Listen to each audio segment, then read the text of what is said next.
All week, Republicans have been coming to the floor to talk about our proposals to ignite job creation and get the economy back on track. We've been talking about ideas that can help middle-class Americans who've been struggling just to make it in the Obama economy. But our Democratic colleagues don't seem to care all that much. They seem too preoccupied with an election that's still 7 months away. Instead of working with us on ideas for job creation, they've been talking about pretty much anything else. Time and again yesterday, Republicans asked our Democratic colleagues for consideration of our amendments by the Senate. And time again, those efforts were rebuffed. Now, Republicans have a lot of good ideas. All we're asking for is that those ideas get fair consideration. Let's get our amendments pending, have a debate, and actually take a vote. But some Senate Democrats seem to see things entirely differently. They don't even want the elected representatives of the people to have a say on what Americans say is the most important issue facing our country. This is especially galling because our friends across the aisle always seem to find time for poll-tested show votes aimed at firing up the left.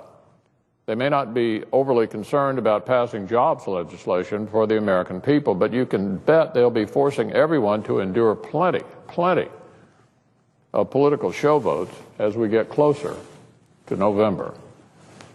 The so-called agenda they rolled out last week basically guarantees it. They've already admitted that they don't really intend to pass the things it contains. That's not the point, they say. The true aim is to help Democrats retain their Senate majority. They've already admitted that, which is somewhat astonishing. No wonder Americans are so disillusioned with Washington. Look, the American people want us to focus on their concerns, not political show votes concocted by a few political strategists over at the Democrats' campaign committee. And as I indicated, jobs are right up there at the top of that list. So we'll see today whether or not Senate Democrats are actually serious about giving our constituents what they want. It appears our colleagues might allow consideration of one amendment, just one. We're not even sure about that yet. At least the amendment we'd be considering is a good one, and I appreciate the work of Senator Thune and others in putting it together. This amendment would reduce the tax burden on small businesses. It would provide relief to the Kentucky coal communities who've been under continual assault by this administration. It would approve the Keystone Pipeline, which would create thousands of jobs right away. It would repeal the medical device tax, which even many Democrats acknowledge is killing jobs. And it would eliminate Obamacare's 30-hour workweek rule, which is cutting paychecks for the middle class. In other words, this is an amendment that seeks to take the causes of joblessness head on, rather than simply treating the symptoms of a down economy. It's an amendment that aims to help Americans find jobs with a steady paycheck and the promise of a better life. There are other amendments not contained within this package that the Senate should be voting on too. For instance, the National Right to Work Amendment Senator Paul and I just introduced, transformational legislation that would empower American workers and put our country on a path to greater prosperity.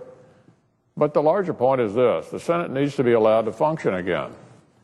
While members file amendments on behalf of their constituents, those amendments should get due consideration. That's particularly true when those amendments have bipartisan support and aim to address our still ailing economy and the families struggling in this economy. My hope is that our Democratic colleagues will allow this to happen. These are serious times, and we can afford to waste months on purely partisan proposals that have no hope of passing. We need to work together to advance serious proposals that expand jobs and opportunity.